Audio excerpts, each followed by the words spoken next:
Secondly, there's just a lot of projects, a lot of activities going on in town, and Dan gave me a listing, an update of those, and very impressive, so I'll let Dan give us the details of those items. Yeah, thank you. As Gary said, Gary thought it would be a good idea to bring you up to date. A lot of these projects you have approved over the last couple of months, and you've not seen activity out in the field. I'm sure you wonder why. Capital projects, and especially these, have unique features to them.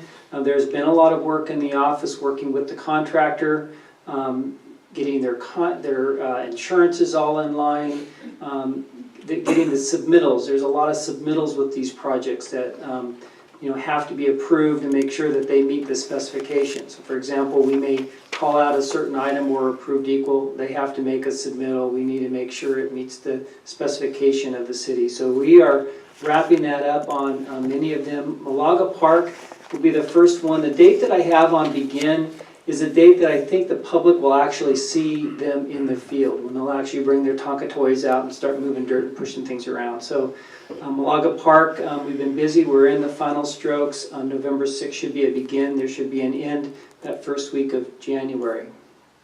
The Grand Avenue Trail project, that's the larger project, the $1 million plus that you awarded just this last month.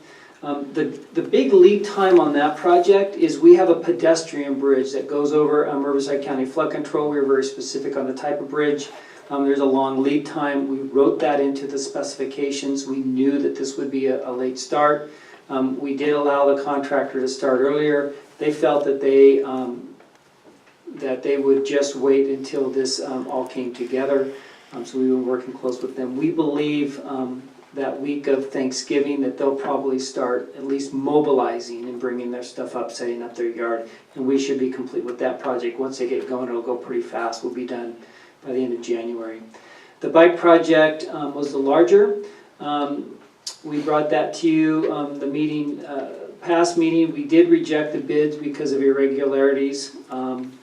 We've trued those up. That bid opening is on the 19th. We're estimating, if we follow the same schedule that we do in-house, that mid-December we'd be finished in the spring of April.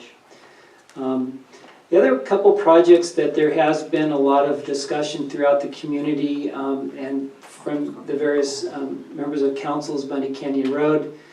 This is an enormous task that we've been working on, and I'm pleased to bring to you that our 95%, which means we are really at the final strokes of this planning process, is due to the city's office October 20th. Through that process, we are also were successful in getting a grant from WRCOG. It's not one that you have to approve because they are going to manage and they are going to write the check. But I wanted to share that with you because when you work on a regional project like Bundy Canyon that uses regional TUMF dollars, there always gets to be a question towards the end as to what amount was truly eligible under TUMF and what should have been paid for by the local agency. They felt that our plea was valid, so they've executed a $60,000 contract, and we got to interview the firm. They will go through our bid schedules. They will look at our items. They will clarify what clearly will be TUMF eligible, and they will also take the other elements, package them, and work with us to get additional funding for the project. We've also been working with the RCTC. The last item on there is the SB1 funding. 2018, those guidelines are shaping up. The RCTC will be working with us on that program. In this next year, I think it's about 18 or 26 million. I can't remember, there's like so many programs under SB1, but we think there's 2 or 3 programs under SB1 that are separate from the RMRA money that James talked about earlier that we think will be competitive on for SB1. The next item that you as a council will see will be November 8th. We received a handful of proposals from right-of-way acquisition firms. If you know in the past, we used to use Interwest to do our right-of-way acquisition work there in Northern California. We felt because of the number of properties here on this project, we wanted to have somebody more local in Southern California, so we did go out to a request for proposal. We are, though, asking our Northern California experts in Interwest to at least review and make a recommended short list on this for us, because we do rely on their expertise. Streetlights. When we presented this to you, I did share that it was going to be a long item. We are really kind of in the midst of that. We're still pending CPUC approval. At best, well, we believe that we'll be bringing back to you a funding agreement at the January 10th meeting. That agreement will lay out the 1.7 million for the purchase and the retrofit and all the bells and whistles that we shared with you during the decision process, but all this will be specified in agreements and how we'll be working through the bank, through the escrows, through the paying agents, and all those details will be laid out, and we believe we'll be ready to bring that to you in January. And then finally, I'd just like to point out the Clinton Keith project.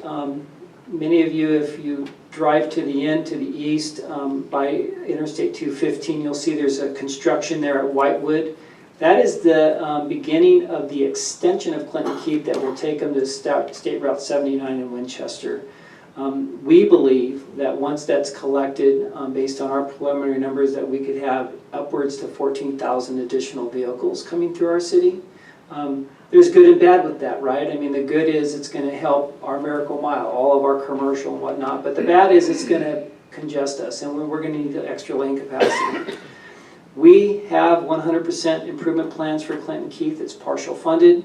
I've not been pushing as hard to get the last half of Clinton Keith dollars, only because we've been putting so much effort in Bunny Canyon. But what I did want to let you know is we are reviewing those plans, and we will continue over the next few months and figure out within those plans what capacity enhancements we can do without spending a lot of money, so that when this project, we start realizing some of that traffic, you know, in the spring, the summer, then on, that we'll be able to handle that extra capacity. So that's the completion, and thank you, Gary, for asking me to bring this forward to the council. Thank you for that update. And that concludes my report. Thank you.